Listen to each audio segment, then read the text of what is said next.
Welcome to Spinning Back Clique, where each week here at MMA Junkie, we take a spin through the biggest stories in MMA. I'm your host, Gorgeous George, and with me, as always, some of the sharpest minds in the biz. The MMA Titan is back from his world travels. Mike Bond joins us here on today's program. How about our international superstar reporter, Farah Hanoun? She joins us from overseas. And, of course, Goes, the creator of SBC and my MMA Junkie radio co-host. He's here with us as well. Wait till you hear about the mustache he's got to grow. I haven't forgotten, folks. And Kamikaze's going to handle the ones and twos. Let's get to it. All right, this past Saturday night at Noche UFC, we were treated to an epic main event between Alexa Grasso and Valentina Shevchenko. The fight of the year candidate, in my opinion, went all 5 rounds, and the fate of both combatants was left in the hands of the judges. Judges Sal Diamato, Junichiro Kamijo, and Mike Bell respectively turned in scores of 48-47 Shevchenko, 48-47 Grasso, and 47, it pains me to say this, 47, and with that, the split draw announcement. Grasso retained her title. Panel, let's hear your reaction to this amazing title fight and tell us how you scored it. We go to Mike for the first take. Yeah, this was an excellent fight. Like, these two more than delivered in every way you could possibly imagine. It was a step up from the first fight, minus the finish, but extremely competitive. You could tell they were both very prepared for this. And yeah, I agree with you, George. Definitely one of the best fights of the year. Definitely one of the best female fights of the year for sure. And as far as how I scored it, in the end, I did think we were going to have a winner, like one way or the other, whether it was going to be Shevchenko or Grasso, 3-2. I could see it really going either way, but I did not really factor in the potential of a draw there, and that's what we got because of that blatantly egregious 10-8 scorecard by Mike Bell, which I just can't wrap my head around. I've watched that 5th round back again, and it makes no sense to me. I mean, there was, of course, a big moment there for Grasso. She had, obviously the biggest, most definitive points in that round, but is it enough damage? Is it enough prolonged, sustained control, that stuff to warrant a 10-8? I can't see it at all. And I know there was a lot of rounds that were close. Round 4 seems to be very pivotal as well as far as how it went. But to me, I had Shevchenko 1, 3, and 4. And you could even make a case for her getting round 5 if you wanted to. I know Michael Bisping got a lot of backlash and being like the first saying that I think Shevchenko won. And I think John Anik kind of doubled down on that too and rewatching it. He said he thought Shevchenko getting round 5 was more realistic than giving it 10-8 Grasso. So I just don't really see how we ended up with a draw here. I personally had it 3-2 for Shevchenko. If you wanted to go 3-2 Grasso, I would have been able to stomach that just fine. But the draw scorecard, the 10-8, really just doesn't make sense to me. So it's unfortunate given what these two women did in there, the effort they put forth, that neither of them got to be the winner. And that's kind of just the disappointment here. I know we'll discuss everything it spins into going forward, but I think right now it's just kind of disappointing that we didn't get a definitive result here. Big time disappointing. And not just the work they did that night, those camps that lead to these fights, all the promotion to just kind of have this nothing burger. It sucks, man. All right, Fada, your thoughts here, your reaction. What did you think when all this unfolded on Saturday night and then we were treated to a split draw? So like I always say, I watch these fights after pulling an all-nighter in the middle of the night, so I'm not going to ever be the best judge when I'm watching in the middle of the night, but I think regardless of how awake any of us were, this was a pretty tough fight to score. The way I look at it overall, because I just rewatched the fight, is Valentina won most of the fight, and I think Grasso edged her out in terms of more impactful moments. When I look at the knockdown, the way she finished the fight, it all came down to round 4, just like the majority think. 10-8 is insane because Valentina was on her way to winning that round until that mistake. So it's the same theme from the first 2 fights, Valentina mistakes. And it's a fight. Credit to Alexa Grasso for capitalizing on those mistakes. But I think in the first fight, it seemed to be that spinning back kick. And then in this fight, towards the end, I feel like if Valentina doesn't make that mistake, she wins the fight. So overall, when you look at each minute of the fight, I think Valentina won more of the fight. I just think Grasso capitalized and had more impactful moments throughout the fight. Round 4, super close. watching it back, I gave it, I think I'm leaning Grasso. So overall, I did score the fight 3-2 to Grasso. But again, totally fine if somebody goes Valentina 3-2. Round 5, 10-8 is insane. Grasso did finish that fight strong. Body language is everything, and her having that full mount back position, raining down punches on Valentina. But she did that in the final, minute and a half of the fight, not 4 minutes and a half or the majority of the round, which is why 10-8 is insane. So yes, a great visual for Grasso, the way she ended the fight. Not so good for Valentina, but Valentina was winning that round. So yes, round 5 is Grasso in my opinion, but 10-8 is crazy. And if Grasso doesn't get that 10-8, judges were going to give it to Valentina. So I feel for Valentina, totally get her bitterness, as people are saying she's a sore loser and whatnot. She's just competitive. And I think she made some great adjustments in the rematch. Just unfortunate little things that happened in the fight and mistakes that Alexa was able to capitalize. And overall, in my opinion, had the more impactful moments. All right. So we kind of have what was panning out that night, a 48-47 for Shevchenko, a 48-47 for Grasso. How about you, Goes? Your reaction? What was your score? Well, the fight itself was amazing. I think considering the fact that a lot of people felt going in that maybe the first fight might have been a little bit of a fluke, right? People were saying that. These two proved that, I mean, these two rivals were much closer in skills than I think we all anticipated. And I think a little bit of it was Valentina Shevchenko coming out a little angry in this fight. You know, she was a little bit more aggressive. And you look at Alexa Grasso, I think, again, she had another improvement in her game. Like, when do we ever see people taking down Valentina the way she did, knocking her down the way she did? You know, if your name's not Amanda Nunes, we don't really get to see that too often. So there were improvements on both sides. But, you know, to me, the scoring was just crazy. I had it for Grasso at the end of the day, but it was very, very close. And I'm okay if you were to score it for Shevchenko. But really, it comes down to round 4 for me. That one was the really close one. And it's so close that, honestly, I don't have a problem if you say Valentina Shevchenko. But I knew at round 2 that it was a fight that I wanted to see again. And that was a great feeling. You know, I didn't want to see Valentina come in and steamroll her or anything like that. I actually do think these two rivals are a lot closer in skill set now. And I'm excited to see what can come next from all this. But it's just unfortunate that we have to have this conversation surrounding such a big fight, surrounding such a big event. You know, these types of things really, really affect careers. And it's unfortunate that we're in this situation. Yeah, Mike, I want to go back to you. You mentioned that Bisping and Anik lean more towards a Valentina 10-9 than a Grasso 10-8. Similar to that, I think Valentina is more capable of landing a 10-8 in round 3 than Grasso is landing a 10-8 in round 5. And I'll explain, because Fada kind of touched on this. In round 5, Grasso did have some dominant moments. I think she blocked a lot, honestly, and there was some strikes to the back of the head, but optics, right? Like Eric Nixick likes to say, it does look like she was not intelligently defending herself, but then all of a sudden she exploded and kind of almost wound up on top of her. And then I think there was was that the leg lock attempt? I can't remember, but there was something towards the end that didn't really matter too much. But regardless, she did kind of look like she was sinking in a choke. That choke was only held on for about 10 to 12 seconds, guys. And Valentina was already out of it. The inverted guillotine was held on to about a minute. I'd say about the first 30 seconds was, I had the feeling that it could end. So did the announcers, so did the crowd. And then obviously you could tell she was going to be okay. And it was just a matter of Valentina pulling out of it, making sure that she was okay. But Valentina started all that with 3:30 left in that round. And basically, after that guillotine was unsuccessful, it was still 2.5 minutes of the body triangle taking her back before, I think with like 10 seconds, like Alexa kind of escaped, turned into her, but not fully, and Valentina hung on to her. That I thought had dominance and duration, time, and the fact that she was in a dominant position. Not damage. That's the key word. Sometimes I feel like if that's one of the 3Ds, that leads to the 10-8. Alexa might have been having that damage, or at least what many people may have thought was. I respectfully disagree. I didn't think it was that damaging. She didn't have duration, and she didn't have, I mean, I guess she did have dominance, but not as long. I don't know. What do you think, Mike? Sorry for taking up so much time here, but 10-8 in round 3 for Valentina versus 10-8 for Grasso. What'd you think of that?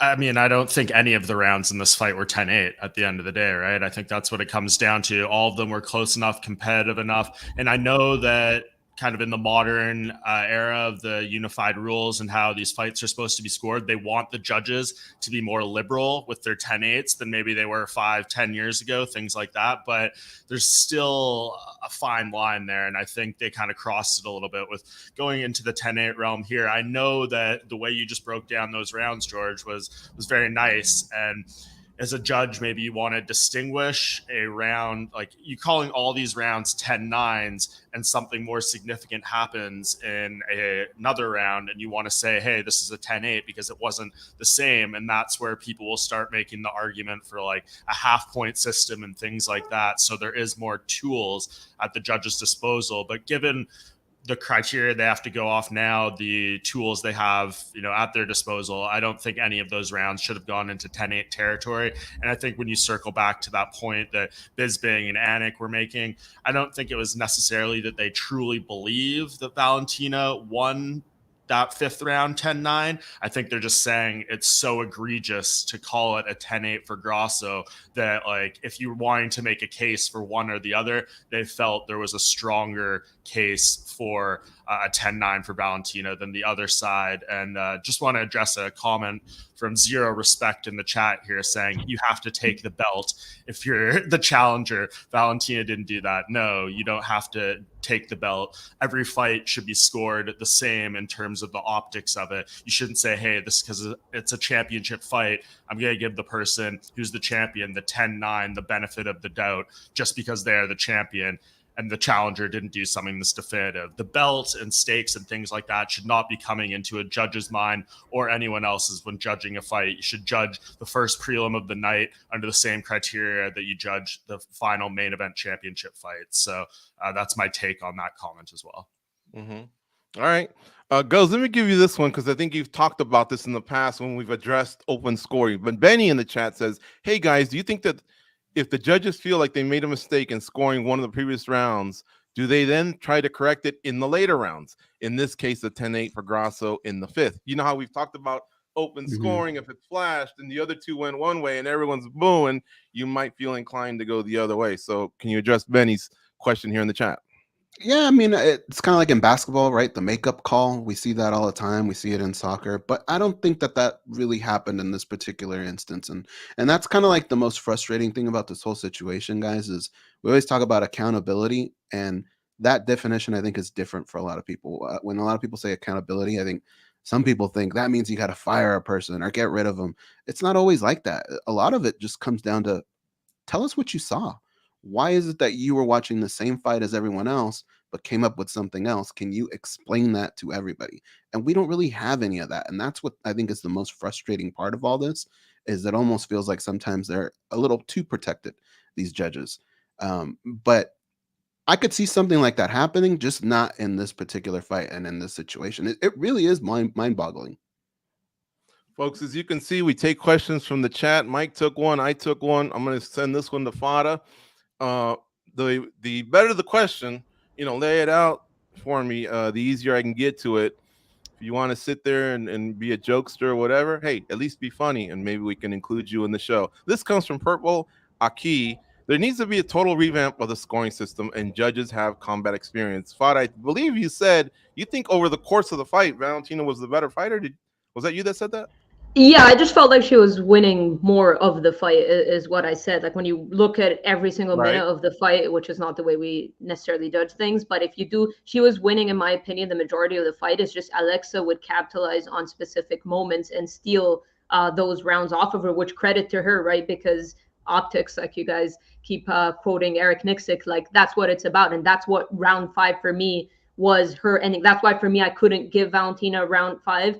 I would definitely not give Alexa a 10-8, but that's why I couldn't give Valentina round 5, because just ending the fight in that compromised position where Alexa was very close to finishing her, for me, that's difficult to give her the round. Now, Valentina was doing good work in that round up till that moment, but just that visual of Alexa getting that full mount and raining down punches and almost cinching in the rear naked choke, switching it to a neck crank right before time wind down.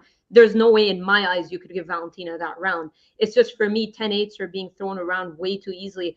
I want to look back at some of the old fights. I think that's what I'm going to have to do sometime, and look at some of these dominant performances. Like, I think, for example, JDS and Cain Velasquez. Now, I don't know what the scorecards looked like for that trilogy bout where Velasquez ended up finishing him, but if we're talking about that, what was that, a 10-6? But they probably didn't give that, right? So now we're seeing a lot more of these like 10-8, 10-7, 10-6, and it doesn't really warrant that. So I think how lenient they are with the criteria is kind of what's ruining things right now in terms of scorecards, is that we're so like we jump to give a 10-8 or a 10-7 so quickly when we've seen rounds that have actually been absolutely dominant. So when I look back at those fights, like I know for a fact they were not scored 10-4 or 10-5, right? They were probably scored 10-8 or maybe even 10-7 at best. And if you look at the 10-8 that we just saw compared to, for example, what Velasquez did with Dos Santos, then this is my issue with it, basically.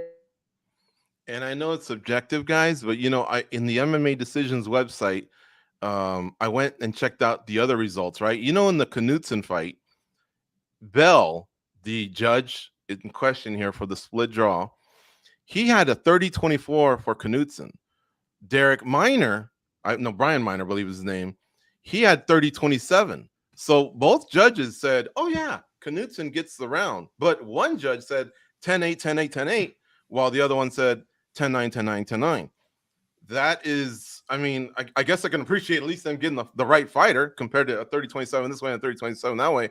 But the fact that maybe they're not all on board on what the barrier is or the bar is for a 10-8, 10-9, that's a little concerning. We're here in Nevada, we always brag about kind of having the most experienced judges, and Saturday night was a little different for sure.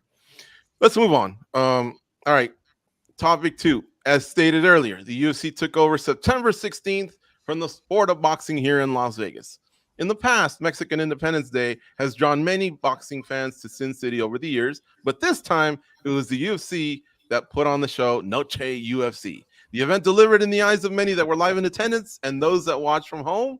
With the UFC now sporting a healthy roster of Mexicans and Mexican Americans, should this become an annual event in Las Vegas, which, as most of you know, is also the home base of the MMA leader. Fada, we go to you for the first take here. Yeah, I love it. I don't see why not continue to do that stuff. It's a great opportunity for a lot of these fighters to get to show off their culture, to get to have an event that's all about them, especially that this card had some of the younger fighters that either came out of the Contender Series or obviously phenomenons like Raul Rosas Jr., but just an event that's dedicated all about them and them showing off their culture, gathering the crowd. It's just it look, as you can see here in the crowd, the Rey Mysterio mask and the Luchador mask, like all that stuff, like just making these guys get an opportunity to represent themselves, something that we don't often see in the UFC. Obviously things have been restricted. Their fighters aren't allowed flags anymore, but now, the mariachi band, all that stuff, it's just fun. It gives the fighters an opportunity to show off some of their personality. So yeah, I'm all for it. All right, how about you guys? Are you all for it? I thought it was a home run. Look, the closest sport that we have to compare with is boxing, right? And you see the impact that the Mexican fighters have had in the boxing world and some of the big events that we've had here in Las Vegas. Even in Mexico City, there's been some pretty amazing fights, but it's a huge impact that the Latino market has overall.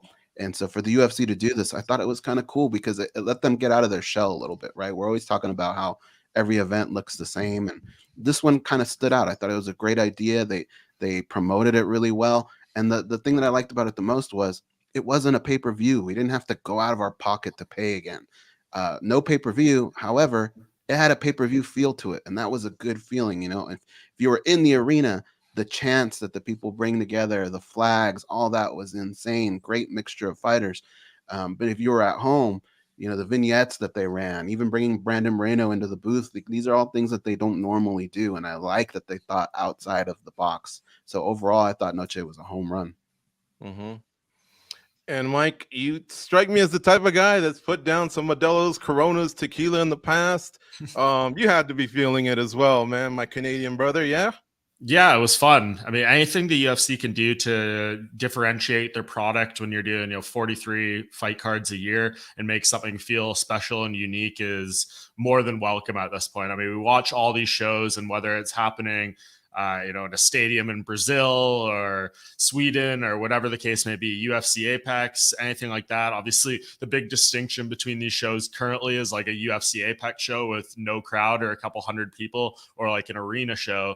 And then to have this arena show with this extra layer on it was a lot of fun, and they did a great job. You see the B-roll Kamikaze just dropped there with the mariachi band and the crowd and just all this stuff that brought a unique element to it.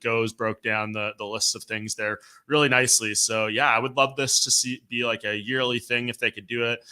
Maybe try to put some other things in their schedule that are along the same vein, but it's really dependent on the roster, right? Like this was circumstantial in the sense that you have Alexa Grasso from Mexico able to carry this event as the headliner, and the people are willing to come out. I mean, for them to have over 18,000 people in T-Mobile Arena, a nearly $3 million gate for a fight night in Las Vegas is beyond a home run for them. I mean, it is just astronomical how on fire the UFC is right now to draw a crowd like this and a gate like that for a fight night, not a pay-per-view in Las Vegas where they get lots of shows and, it's hard to get people out there and sometimes of the year. So this was great all around.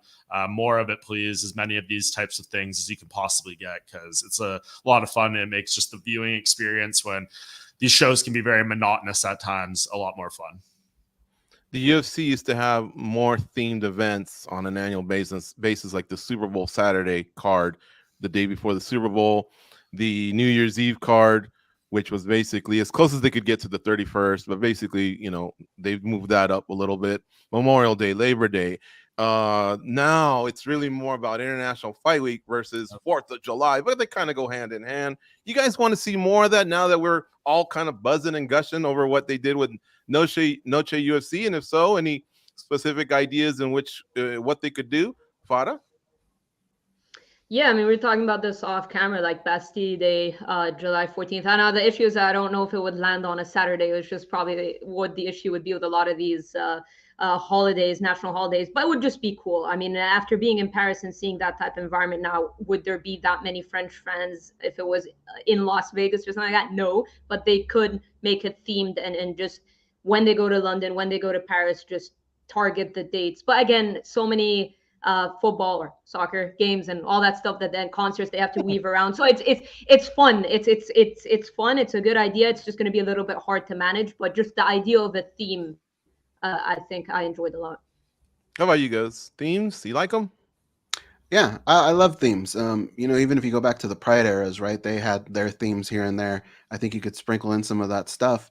For as good as Noche was, I do think there are things that we can improve upon. And to start off with, I think the name is just a little bland. If you speak Spanish, it just translates into night. And I think there's something a little better. Maybe we could add to that. I also think, I love Bruce Buffer and I don't want to get rid of him. I think he should be there. But how about Joe Martinez? What if we brought them both in? Have one announce one guy, have the other one do the Latino names. I think that would be fun. And then here's another thing we have to consider, guys, is we were lucky that, we had 3 Mexican champions. We're down to 1. Is it going to carry the same weight if we don't have a belt on the line? When we don't do that, when we don't have a Mexican champion, we got the BMF belt, right? Why not create something for this Noche, right? El Más Chingón belt, right? They've already made the belt. It's already got the cool coloring and all that. What if we did that when we didn't have a champion? Something, there's so many things that you could do that would make this fun. But yeah, like good on you, UFC, for figuring this out and giving the fans something to, turn on your TV and just not feel like you're watching the same product all the time. This was awesome. Who would put on the first El Más Chingón belt around the winner, like The Rock did to Masvidal? Can you think of someone off the top of your head? You better pick someone that's pretty chingón. It's got to be Julio Cesar Chavez. I think that's the dude you bring in. He does that. Please don't bring it. Nothing against Danny Trejo or any of those guys, but like bring in some of these guys that are known for this passion that's kind of crossed over from boxing, right? Juan Manuel Marquez, bring him in there. There's so many guys that you could bring in. Barrera, he'd be great. But I think bringing somebody in like that would just be so cool, man, to really pack onto that night. I'll tell you what, Vince Ortiz doesn't want you to bring Mario Lopez to do it. He didn't even like the way Mario Lopez was rolling his R's. He said he was reading the ad and it was embarrassing. I didn't think he did that bad, but I wasn't paying that close of attention. All right, Mike, I think we got a kind of a a feel for how you felt about it. You gave a nice, thorough answer. So we're going to move on here to topic 3. During one of the prelims of the Noche UFC card, referee Chris Tognoni put a halt to the fight, I should say, and he thought Edgar Chairez had stuck Daniel Lacerda via a standing guillotine choke. Though the choke did look tight, Lacerda appeared fine and did not actually tap to the submission.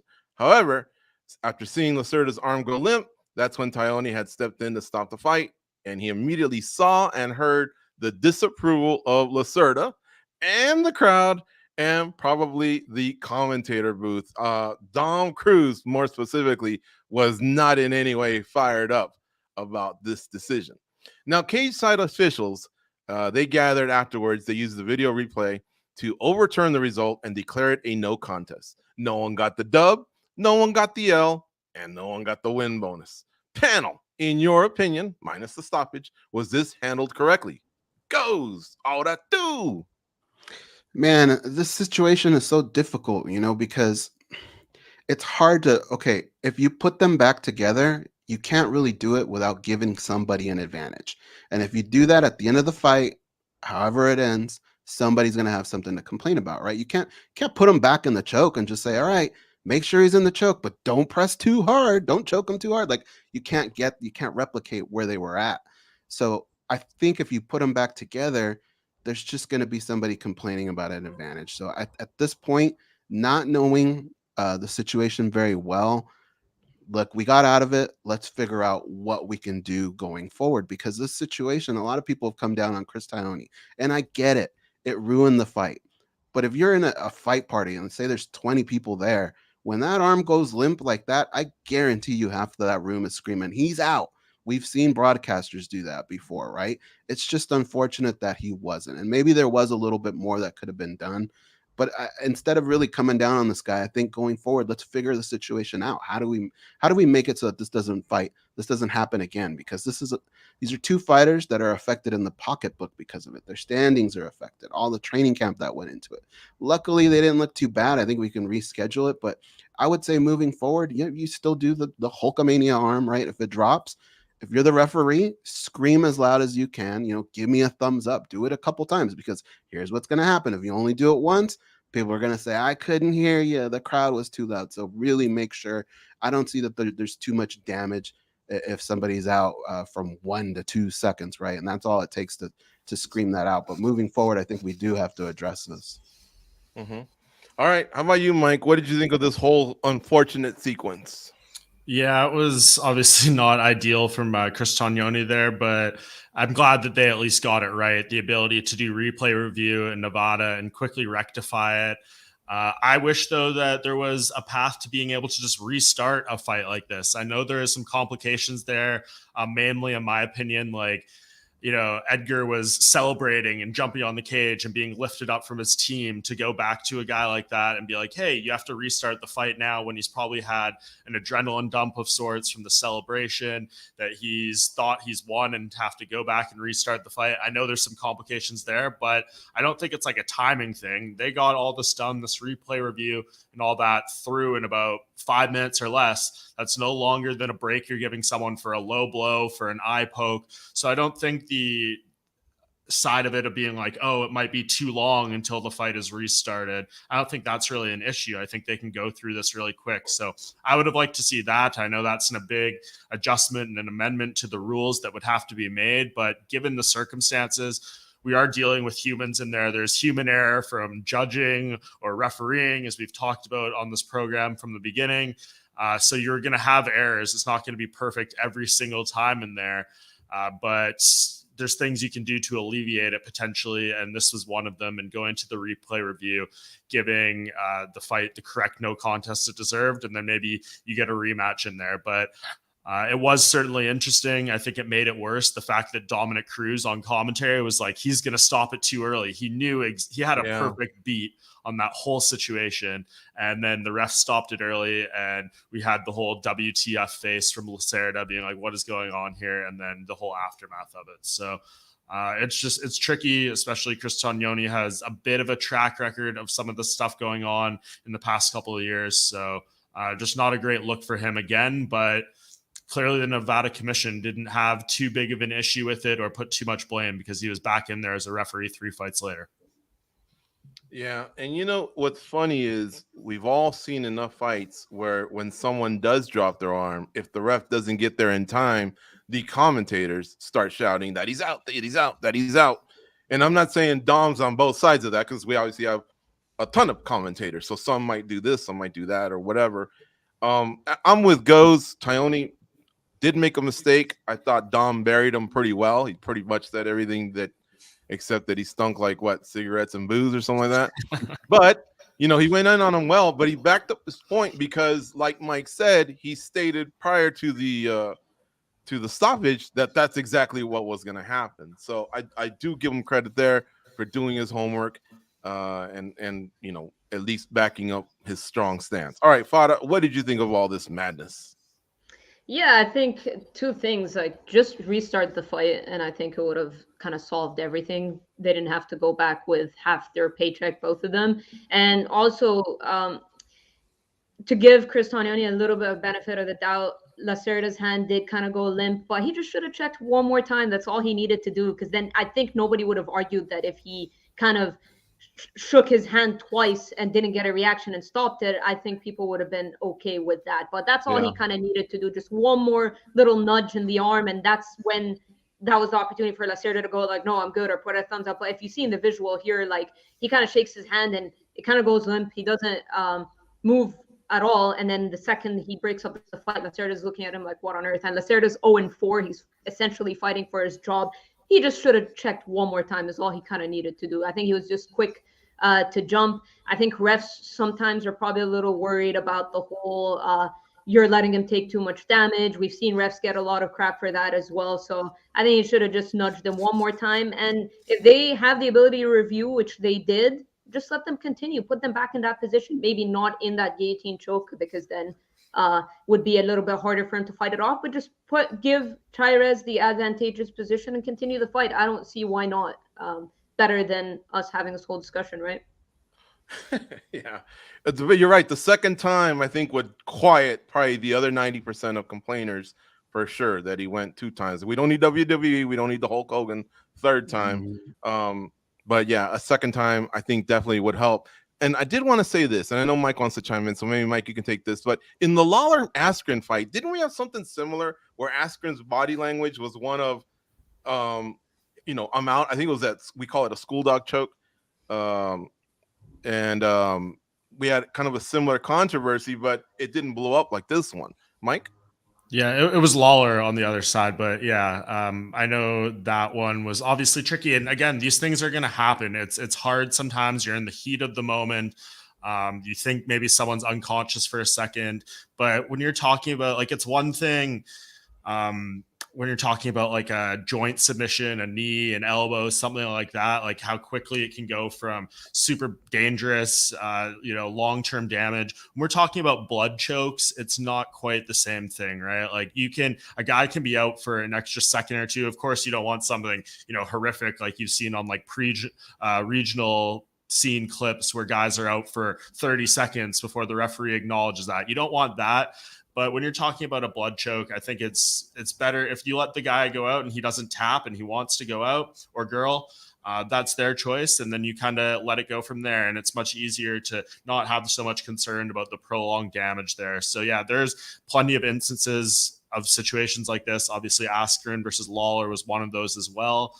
And just kind of is what it is. Unfortunately, you would hope that the referees at this highest level of the sport would be able to have a little more assurance and have these situations minimalized, but it's going to happen here and there. I think Farah laid out the great point that he should have checked the arm, again and again to be super positive, especially given the angle he was at up against the cage, standing, those type of things. But I also, why I was putting my hand up there, George, was kind of to address this comment from Ryan Tomasetti in the chat saying you can't openly fight the refs in the commentary booth. Dan Hardy found this out the hard way. Well, Dominic, completely different situations. Dan Hardy literally got in Herb Dean's face and started screaming at him from the commentary booth cage side from about a foot away.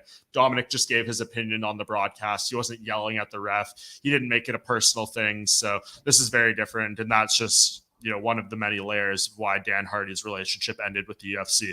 That was more of a slap on the wrist situation. There was another situation in Abu Dhabi with Dan Hardy and a UFC employee that happened that was ultimately kind of the backbreaker for his parting ways with the company. And Dana White has talked about that openly in interviews and press conferences. So if you want to kind of know the UFC's stance, you can go look that up. Mm-hmm. Good stuff. All right. Yeah. And Thomas Eddy and Mulatu Vanguard are letting me have it as well. I kind of mixed like a DJ. Sometimes they call it a schoolyard. And yes, bulldog choke. You guys are correct. I'll take that L on that one. But I encourage more participation from the chat. I'll try to get to as many as we can. So keep bringing it. Now for this next segment, I want to bring in Nick Tilwalk. He's the managing editor at Wrestling Junkie. So that's right, pro wrestling fans. Wrestling Junkie is the spot for you hardcores that enjoy WWE, AEW, and New Japan. Welcome, Nick. How are you, sir? I'm good. Thank you for having me.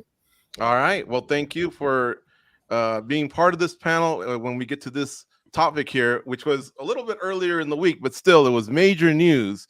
Our worlds kind of came together as the UFC and WWE merged under TKO Group Holdings, Inc., which is owned by the Endeavor Group. Endeavor head Ari Emanuel, along with Dana White and Paul Levesque, that's Triple H. They rang the opening bell at the New York Stock Exchange, and the new era began.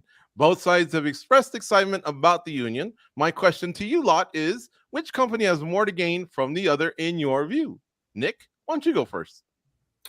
I honestly think that WWE has more to gain from being merged with the UFC than vice versa, although I'm definitely open to your guys' experts' opinion on the other direction.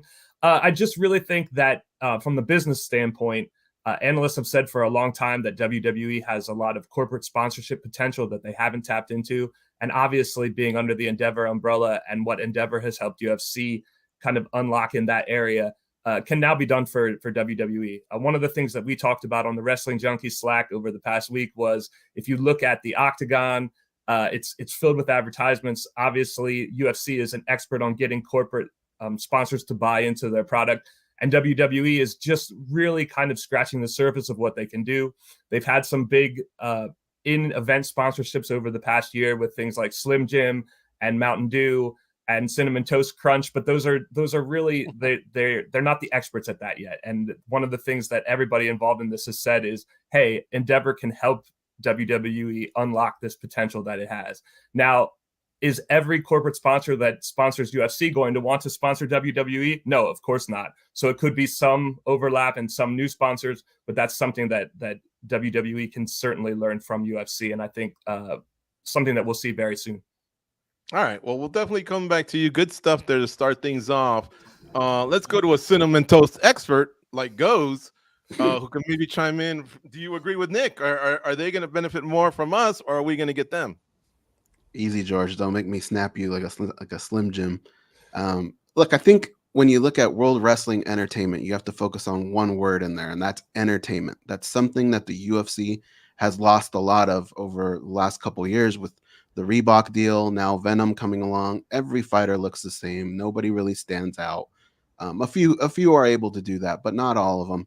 And I think what WWE does a really good job of behind the scenes with their athletes is the PR side. You know, they really work with them really well. Whenever sometimes I help out here with Pro Wrestling Junkie, and the way they approach their interviews, you could just tell they have that training. They really know how to get their messages across. I think something like that can benefit the UFC fighters. I know they've had their summits before and kind of talked about that a little bit. I think that's one thing that could benefit the UFC fighters. And on the other side, you know, you look at what is WWE known for, right? Those big events, SummerSlam, Survivor Series, Royal Rumble, WrestleMania. We've already seen the UFC kind of do something similar in this Noche card. Maybe we could add to something like that. Maybe on those cards, you can jump out of your shell a little bit more. Maybe that's where you bring out the ramp. You bring out, you know, all the theatrics, the fireworks. That's something that I think can cross over, right, in the right situation. And if you look at the other side of the coin, WWE, where they could benefit is, you know, not every UFC fighter wins a belt. A lot of them do, but a lot of them don't make it that far. And some of them just get tired of it. And I think they could benefit from giving these athletes somewhere to go afterwards, or if their career just doesn't pan out, they could have life in pro wrestling. We've seen Shayna Baszler, Ronda Rousey, Matt Riddle, all very successful over in WWE, and that's just a few of them. I think that's a way that WWE can maybe benefit from this. Yeah, good stuff, Goes. All right, next up here on our panel is Fada. What are your thoughts here about this merger? Who can benefit more from the other, or is it maybe even just even Steven thing? Yeah, I mean, I think they both can benefit. To add on to Goz's points. I mean, we were talking about Noche UFC just this Saturday and how maybe Julio Cesar Chavez could have wrapped the belt around, well, Alexa retained her belt. So yeah, wrapped the belt around Alexa. Maybe we could have gotten Rey Mysterio or something like that if we're talking about crossovers and stuff like that. We had The Rock do it for the BMF belt. So it's just in that regard, in terms of the entertainment aspect that Goz was talking about, just having them cross over. And yeah, there are a lot of MMA fighters that don't necessarily become champions, but benefit from the entertainment aspect. I can think of like a Mike Perry who's thrived in bare knuckle, and all of a sudden he's weighing in as a backup for influencer boxing. I could imagine him going over, if he was still under contract, to the WWE. Just there's benefit for both parties in that regard, where you can just incorporate it to just the entertainment aspect, like Goz said. And also WWE can benefit from some of these popular MMA fighters that may not be in the title picture anymore, but still want to be part of, or marketable enough to be part of big events and have big stages. And that's where they could, go on to appear, even don't even have to compete, just appear in the WWE. So yeah, I think both ways. Although Dana did seem to shoot down the notion that the crowds, the fan base is well mixed. He shot that down very aggressively, but I don't see why not, because then if you've got UFC fighters that appear in WWE shows and vice versa, it kind of will cross over the fan base in a way, especially the diehard ones. All right, Mike, how about you, man? What are your thoughts on who benefits more? And let me put one more on your plate, because I was just thinking as Fada and Goz were thinking, the WWE does these stadium shows, right? SoFi Stadium for WrestleMania. That was impressive. And Dana White has always said the production, the rigging, getting something together, he seems to be resistant to it all. I've always thought that once we got this new stadium here in Las Vegas, we could knock one out of the park. So what are your thoughts?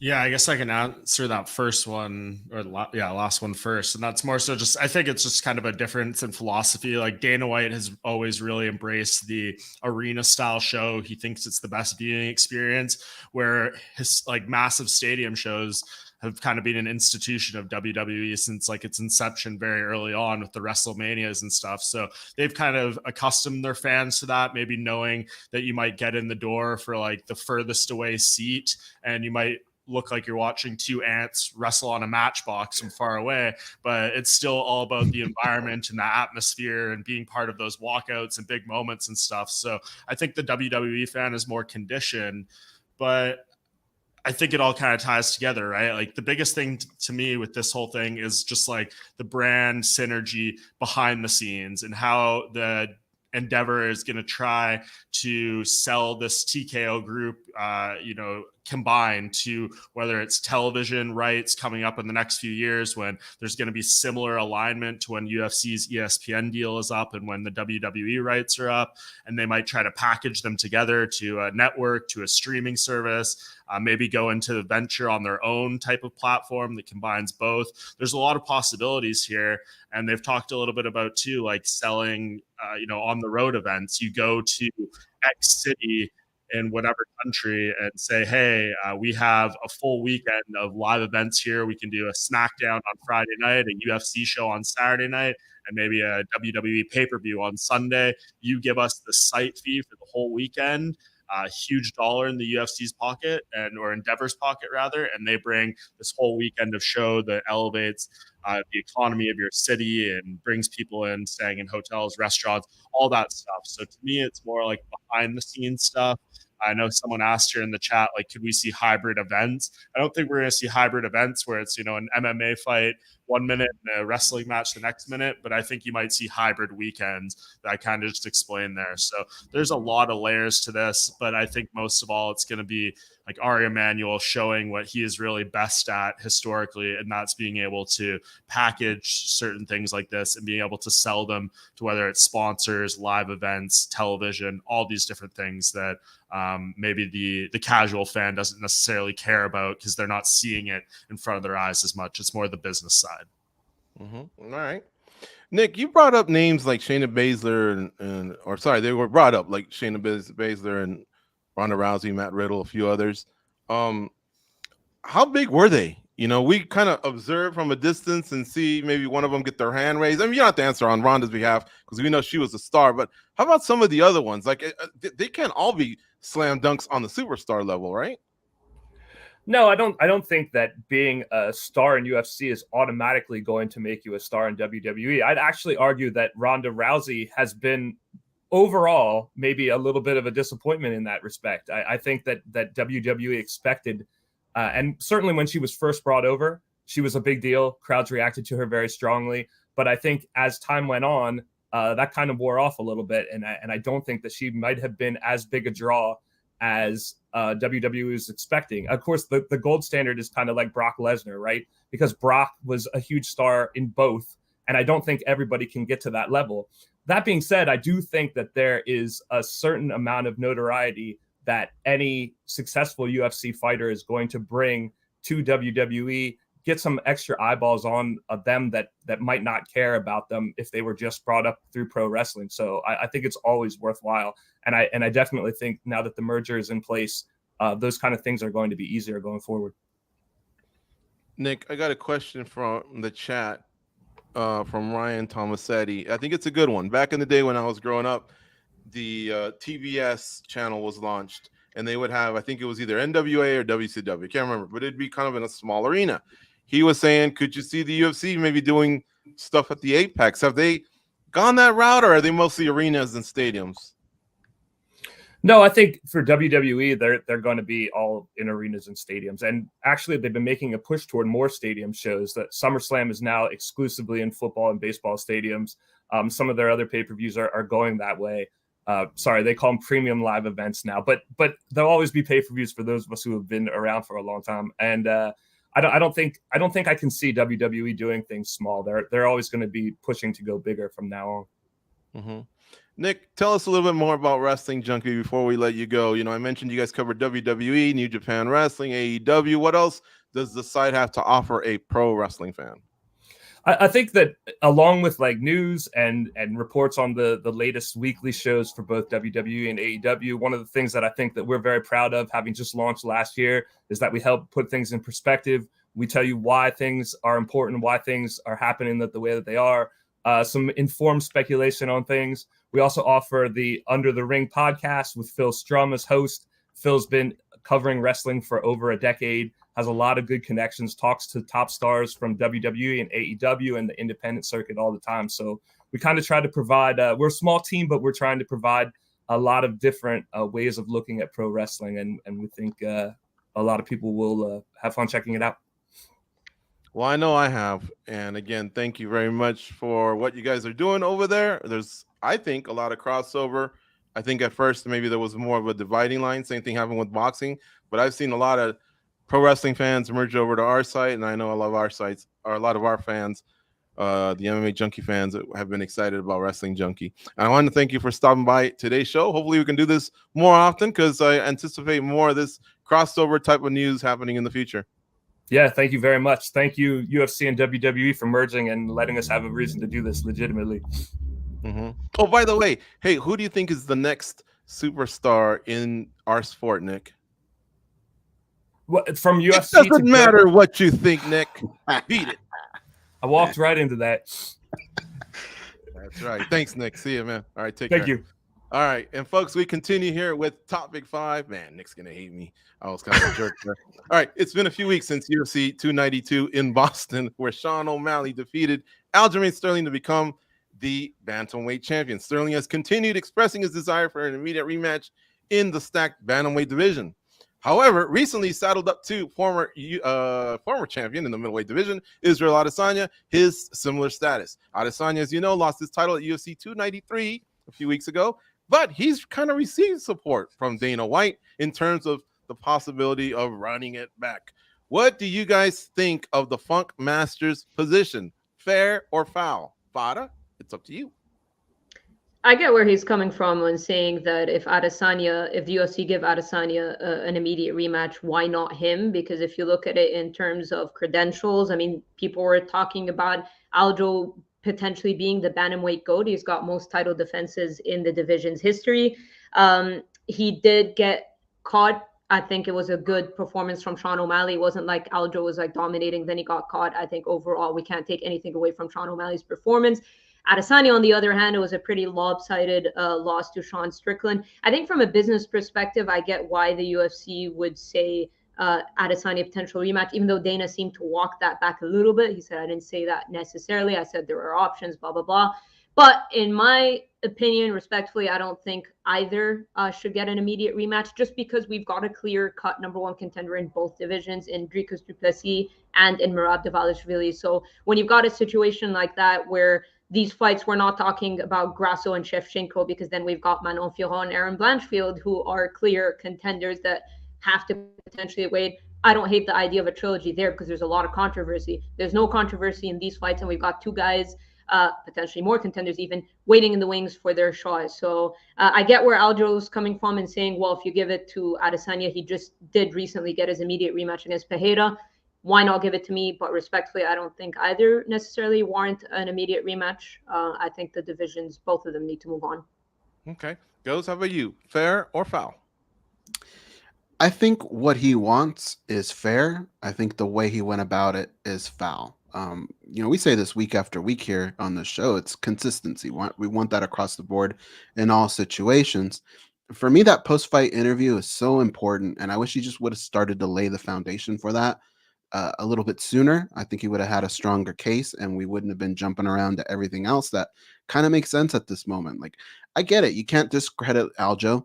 What he did was amazing in probably one of, if not the toughest divisions in all of mixed martial arts. So I get where he's coming from, but the way he went about it is just wrong, and he's confusing people. At one moment it's Merab, at the next moment it's him. And so when Dana White says he's kind of a little difficult to deal with, I kind of get that a little bit. I think it's just the way he states things. Sometimes he's just not clear enough. But you already know that Dana White's probably not his favorite fighter. The whole Merab and Aljo situation probably doesn't help at all. And then you just have these built-in storylines. You have Cheeto Vera waiting in the wing. That just seems like something that can happen. And I think Sean O'Malley probably has a little bit more power than we all think. And he's done a good job of playing his cards. So right now, all signs point that it's going to move away from Aljamain Sterling, but I don't hate him for trying. That's what you have to do. All right, Mike Bond, what are your thoughts on this one? Yeah, I mean, his request in a vacuum is fair, right? Like, you look at, he, in this current reign, was a more long-term, dominant, successful champion than Israel Adesanya was in this current reign. Of course, this was Izzy's second one, and he never defended the title after reading it for Pereira. So if you look at him and be like, hey, why does he get a rematch with 0 title defenses after losing very lopsided fight? Aljo can make the case, I just got caught with a punch and hurt. We know he thinks it was a bit of an early stoppage, things like that. But in terms of like one-to-one, obviously the situations are different. I mean, Goes laid it out pretty well there. Aljo's constant flip-flopping on, I'm going to step aside and let Merab Dvalishvili have the title shot, to I want the rematch. It's like a daily thing, right? And he says a different thing, has a different take on it. And it's just become tiresome to the fan that when he comes out and makes maybe a fair and astute point like this, they're just like, give me a break. Another Aljo comment where he's not sticking to one lane here. So I think he needs to pick what he wants to do at the benefit or harm of his relationship with Merab, and try to pursue it that way, because it's going to be a lot more palatable in terms of seeing. But yeah, the most successful bantamweight champion, the most wins in divisional history, could rally off all of Aljamain Sterling's accomplishments of why he does deserve a rematch. But it just depends. Does the UFC want him as champion? Do they want to put him in that position? I'm sure there's other people at bantamweight. They prefer Sean O'Malley, obviously, probably being the top of the list. But then there's a Cheeto Vera and, Umar Nurmagomedov, Corey Sandhagen, these names that I'm sure they see as more marketable. So I don't think they're going to be rushing Aljo back into another title fight.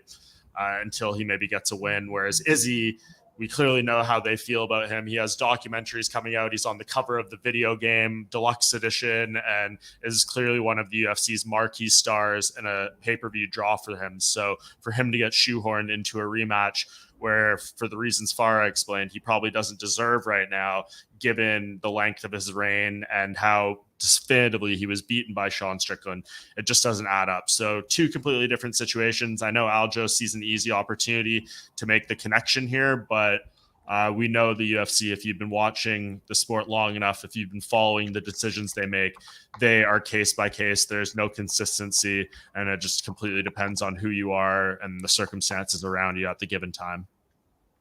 The UFC is definitely inconsistently consistent for sure. Ryan Caddick in the chat says Izzy needs a break. Arturo MT, he brought up a good point. He says Adesanya is making history. That's the difference.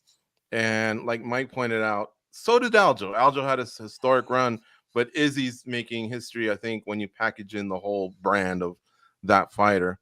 Good stuff there. If I can get to some more, I will. I do ask one thing of you, though, those in the chat, those are listening, those that catch this on a replay.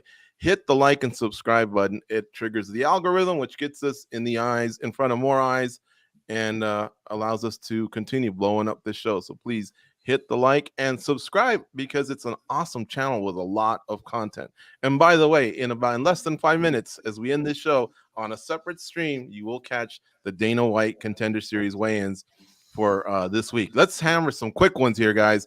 This is like a speed round. PFL and Bellator both had big announcements this week. The return of Kayla Harrison, who faces Julia Budd in their final that they have here coming up in November, versus Bellator's return to the Windy City with 2 title fights, and I believe that lightweight Grand Prix continues. Who caused the biggest wave? Goes.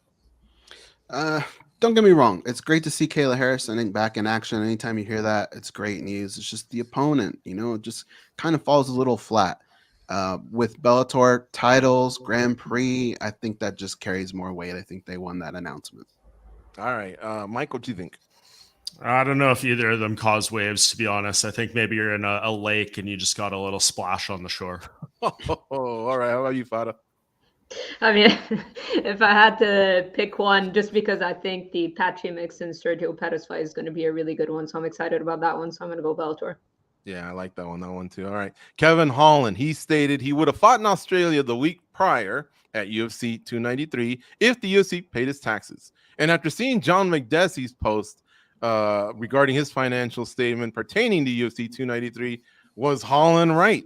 Mike, well, what'd you think, man? I think maybe that now I back Holland.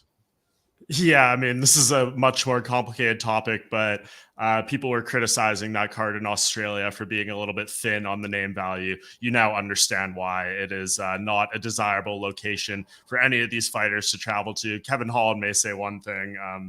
Yeah, I don't know, but I think if he really wanted to fight there and was open to it, he would have fought there.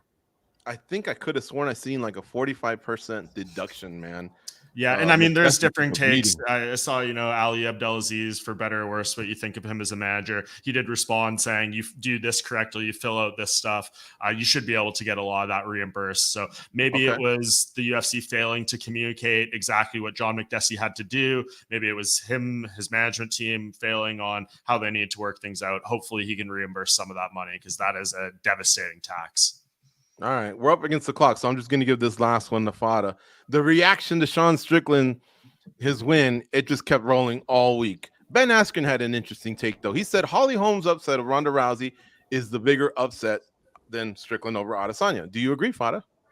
Yes, I do, because just for the simple reason that Ronda had that aura of invincibility at that time, and we just never saw that outcome coming, whereas Adesanya had already lost multiple times. So I'm not going to act like I wasn't surprised by that outcome. I was very surprised, but I just think the idea that Ronda, what were they talking about, her beating Floyd Mayweather? That's right. The correct answer is still GSP and Matt Serra, though, for the record. Yes, I agree. I agree. Well, good stuff there. All right. You guys knocked it out of the park, as always. And again, thank you to Nick Tilwalk from Wrestling Junkie. Folks, on a separate stream, You got the Dana White Contender Series starting right up here in about 5 seconds. So we bid you adieu. And don't forget, you can catch us every week here at 11 a.m. Eastern, 8 a.m. Pacific for Spinning Back Clique. Please hit that like and subscribe. See ya.